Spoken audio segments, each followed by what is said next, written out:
again as if my resistance only proved his point. There were practical discoveries. Some keys, buried in damp basements, absorbed a kind of muffled timbre that, when freed from swelling and rot, returned a chord we both recognized. Others, having been slammed or crushed, gave something else, a fragment of conversation, the abruptness of an argument in the lower registers. The heart notes, those small pulses that first startled me in the upright from the collapsed salon, proved repeatable, but only if their mechanisms were mended in a particular sequence. Clean the felt here, glue the shank there, seat the pin at this angle, the note would come, and with it an image of Elise, her palm on my hand. Her head thrown back in a laugh, the way she might have corrected a misplaced phrase in a song. It is absurd in a rational sentence to claim that a wooden object can hold the echo of a body. Yet it happened not as a supernatural claim, but as a layered set of associations that the body recognizes, a microtemporal rhythm that matches the cadence of a remembered heartbeat, a slight hesitation between attack and decay, a harmonic overtone that conjures a voice. I began to see the ledger not as an inventory, but as a map of association, lines between notes and moments that, when read in sequence, made a kind of narrative. The danger of any map is that it invites a reader to think the map is the territory. Luca, who sees in images and archives the future of work and of his place in it, wanted photographs. "We should photograph the bench, the keys, the ledger," he said. "We should show the process. People will want to know how you did it." There was a way his voice brightened that I read now as the flash of someone who sees the possibility of recognition and, hardened by hunger, misreads it as validation. I remember a moment when we were both at the bench, the ledger between us like a small country, when he put his hand on mine, not a question but almost a plea. "Teach me," he said, "teach me how to find them." The plea arrested me. I looked at my hands, at the thin scar along my forearm, at the leather satchel with its blunt tools, and I understood that instruction is also inheritance. To teach Luca fully would be to hand him the map. To hand him the map might be to hand him Elise.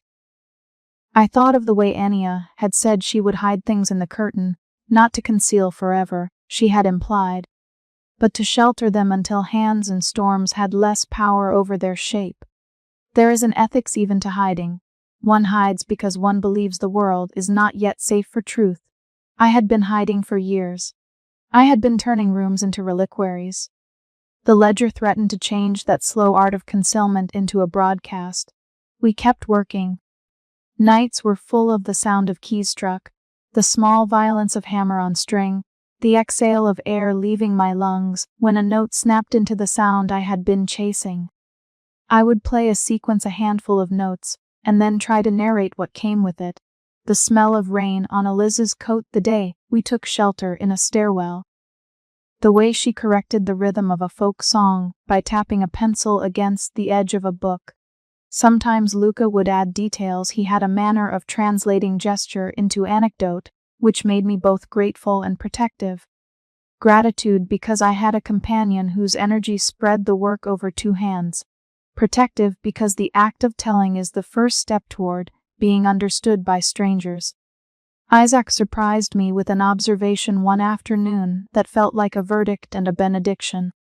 "You are cataloging in the manner of a museum," he said, as he lifted his glasses and peered at the ledger. "But museums kill things with attention sometimes. A thing is preserved, yes, but the life that passed through it becomes an exhibit. You must decide whether you preserve for yourself or for a public that will reframe what you do." His face helped me to name my fear that I had been using instruments as memory hoarding devices, and that in opening the ledger I had invited others to turn those memories into exhibits.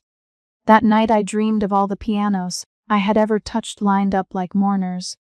Elise sat at one, and I could not tell whether she was smiling or preparing to scold me. When I woke, the ledger lay open on the table, Luca's neat penmanship neat as a county map. My hand went to a repaired key nearby, and I traced the heartbeat symbol with a fingertip as if to press the memory closer. Luca's restlessness finally broke into actual movement a week later. He had taken to photographing details, my tools, the bench, The fretwork of a leg imagery, he said, would help anyone who later wanted to reproduce the technique. He had not, to my knowledge, photographed the ledger.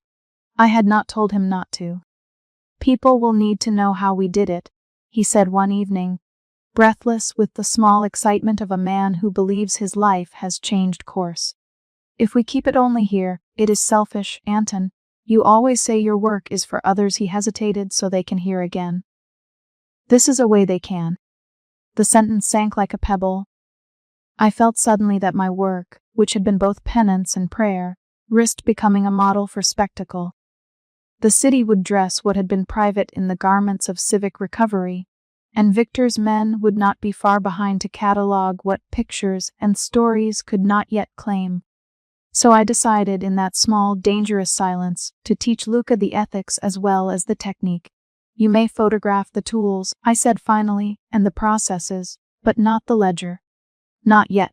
He looked at me with the face of a boy who had been promised sweets and then told to wait. Why not? He asked, simple and defiant. Because some things are not ready to be shown, I said.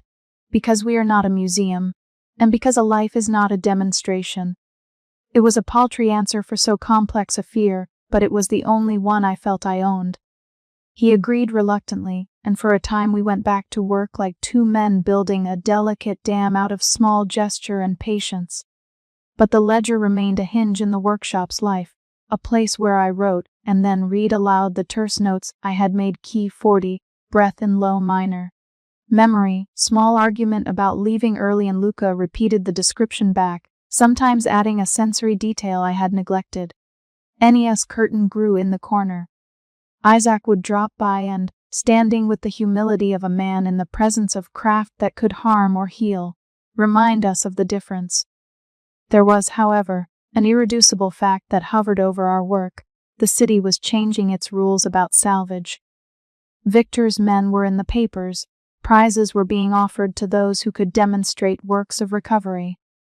Already collectors came by with polite shoes and careful phrases reminding me that relics of the siege had their market. When a thing has a market, it attracts men who are very good at turning memory into money. We were, in a modest way, making objects that attracted attention. I do not think Luca wanted to exploit, not entirely. He wanted to belong. He wanted a future where his hands could be steady and his labors noticed. But belonging arrives with trade-offs. It demands translation.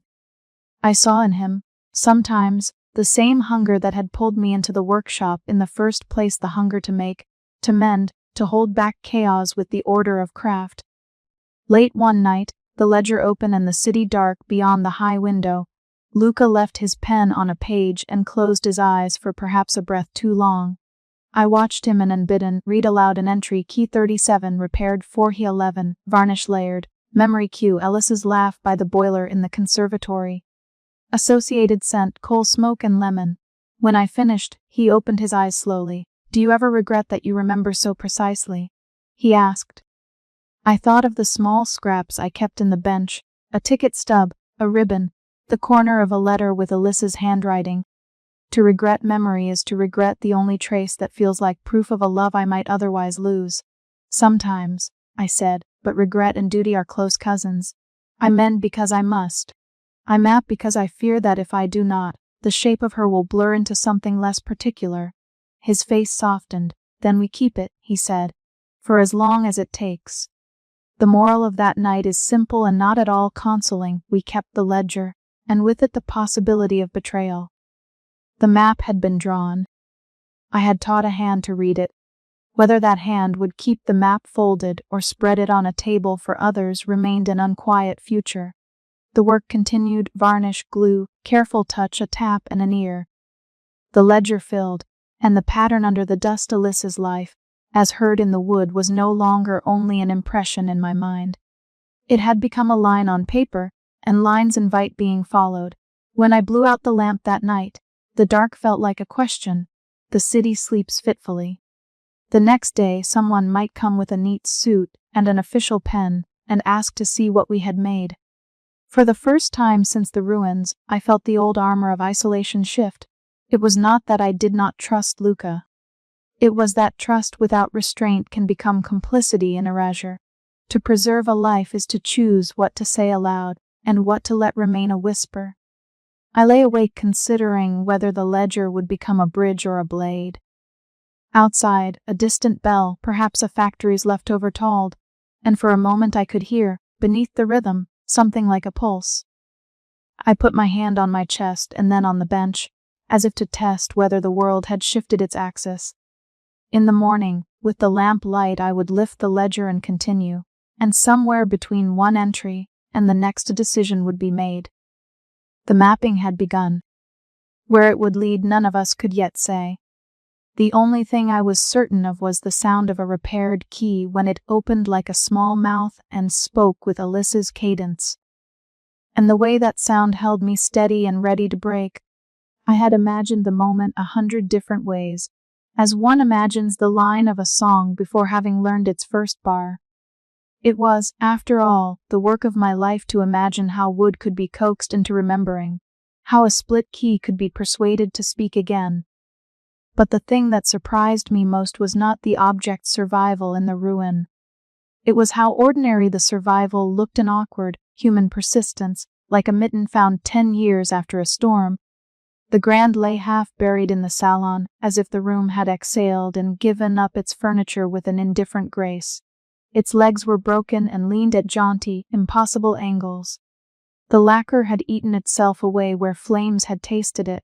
Where the top had held, the sun had rebled varnish into cupped waves. I had to work with a pair of men to haul it loose. We wedged ourselves into the collapsed door, shouldered the frame beneath splintered beams, and dragged the instrument into the street. A crowd framed the effort, a few faces I recognized, dirt-scarred and curious, others averted, as if looking at the instrument might demand too much memory. The mayor's men would have loved its photograph. The men who had helped me would have sold the iron scrape of a broken pedal for bread.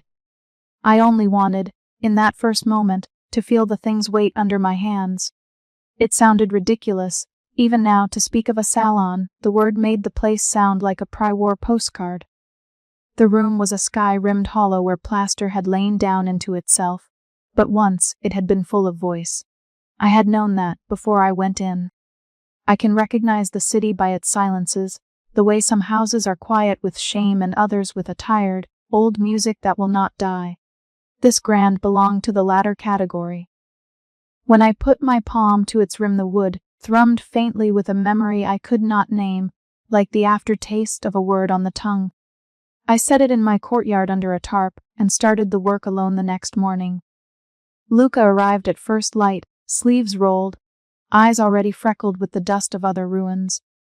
He had been the sort of apprentice who preferred to be present for miracles rather than to earn them, and I accepted his company because the grand would not yield its secrets to one pair of hands alone. He fetched tools, bent over the case as if in prayer, and moved the bench with a reverence that betrayed a hunger for proof as much as for craft. We had learned, in the weeks since he began, that the salvage of music is partly method and partly superstition. I leaned toward the method glues, splints, the right nails at the right angle, and Luca moved toward the superstition. He liked to take photographs. He liked to believe that the camera arrested a truth. I, who had once lived on the other side of the conservatory podium, had learned to mistrust instruments of capture. We needed both, but the grand demanded an economy of touch. It refused clumsy affection. When I raised the fallboard, the first thing that came up was a smell like a book left in a closed room for too long, felt old, adhesive, and something that could only be described as human. Beneath the fallboard the keys sat like teeth that had been neglected by winter. Many of them were split, their ivories scabbed. I removed the top action with the care of someone lifting a child's limb from a hiding place. Dust fell in a small, dry cloud and arranged itself on Luca's sleeve like a confession. Every piano has a belly, a place where the maker and the player keep their secrets. When I worked on uprights, I spoke of the bellies as narrow and obstinate. Grands were generous in their hiding places, the large hollow under the soundboard, and the tiny crevices at the ends of the keyboard. I had learned to look for things where other hands had not looked: old repair receipts, a button, a pressed cane leaf, and it was for these small human traces that I felt the most tender. There is an intimacy in the things people hide inside instruments. They are not meant for the public eye. They are proof of private life. The panel beneath the action required persuasion. The nails had buckled under heat and time. I worked a thin chisel along the seam and felt, after a minute that stretched like a measure held too long, a give. The board lifted with a sound like a long, relieved breath. Inside, the cavity smelled of old paper and a sweetness I couldn't immediately place. There, nestled against the curve of the inner frame, and wrapped in a strip of yellowed newsprint, was something small and deliberate.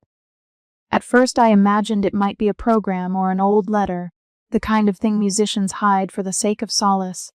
I didn't expect the ribbon. It lay in a loop like a soft question, the color an unassuming shade of blue faded to gray by time, still alive enough that against the dark wood it read as deliberate.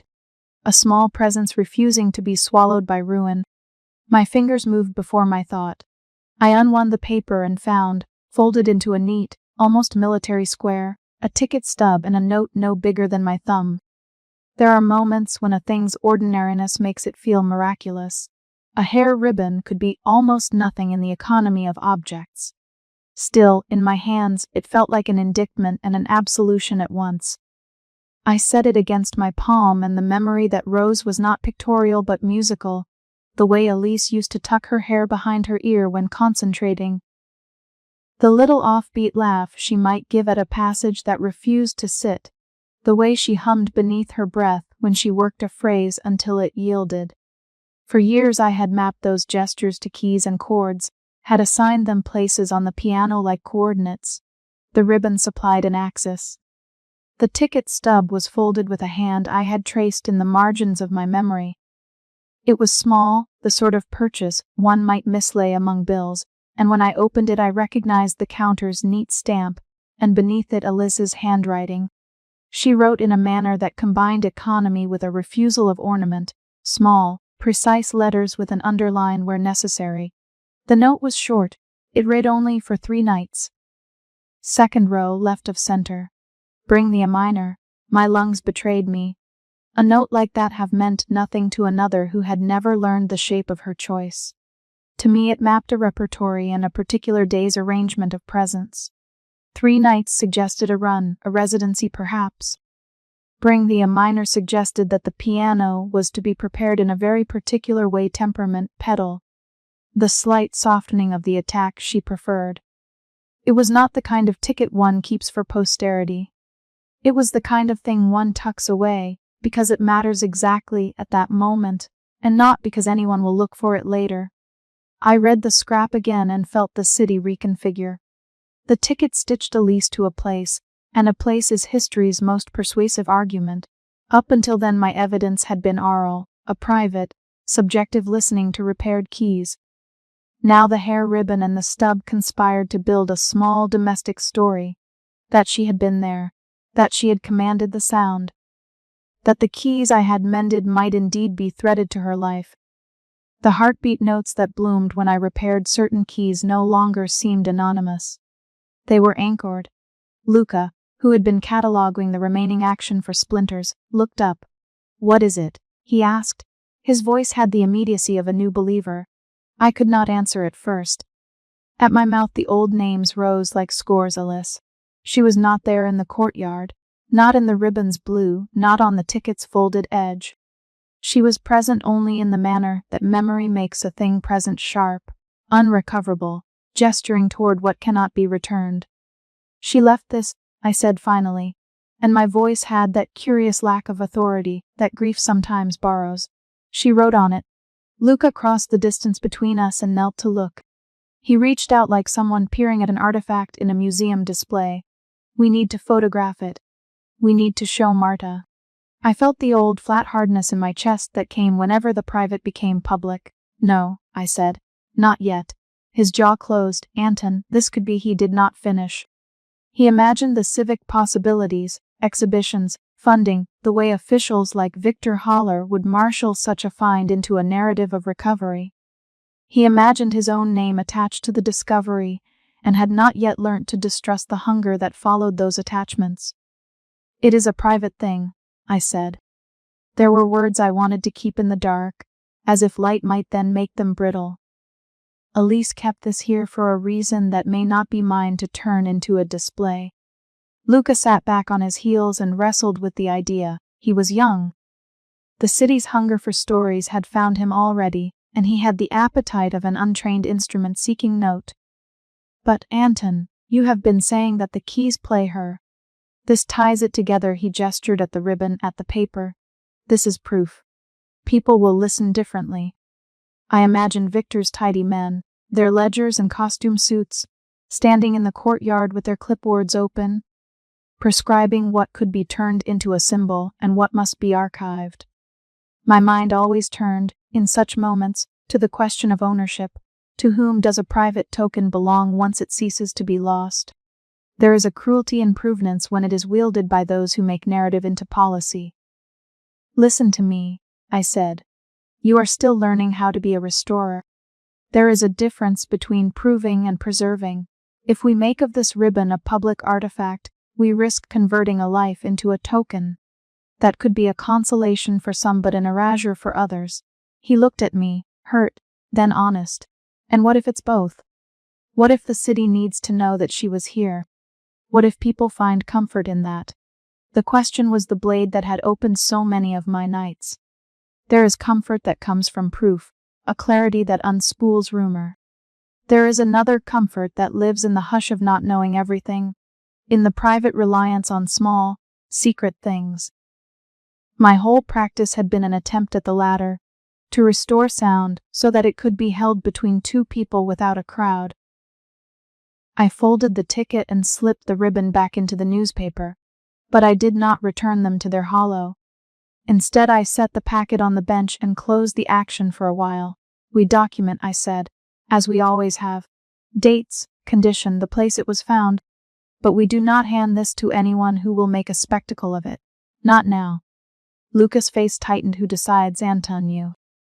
I thought of Frida's hands folding bread, of Ennia's needle, of Isaac's patience.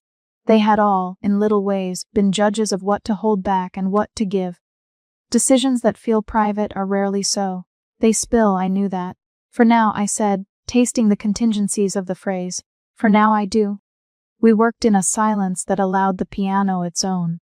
The hiss of the street fell away, and only the soft scrape of our tools and the careful removal of glue remained.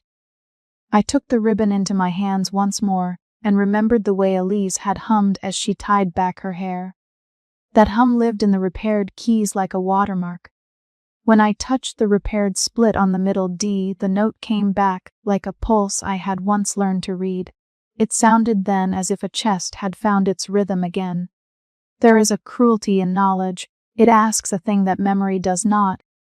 If I had simply found a coin or an old bill, the excitement would have been lessened by the triviality of its identification.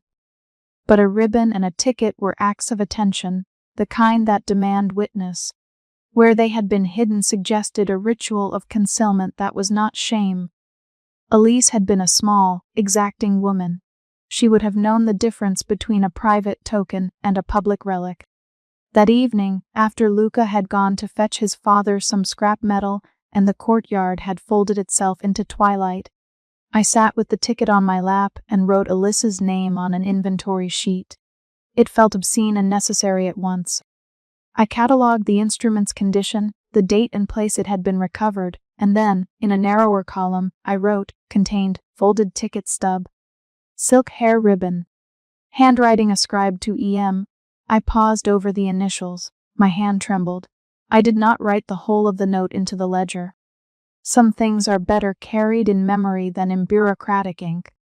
Later, when I unlocked the hidden compartment and laid the ribbon beside the piano's action, I pressed my ear to the wood.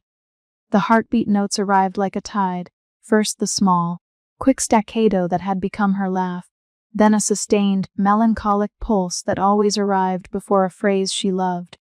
Then, beneath it, a slack, forgiving cadence that I could only imagine as the hush of the last night we had.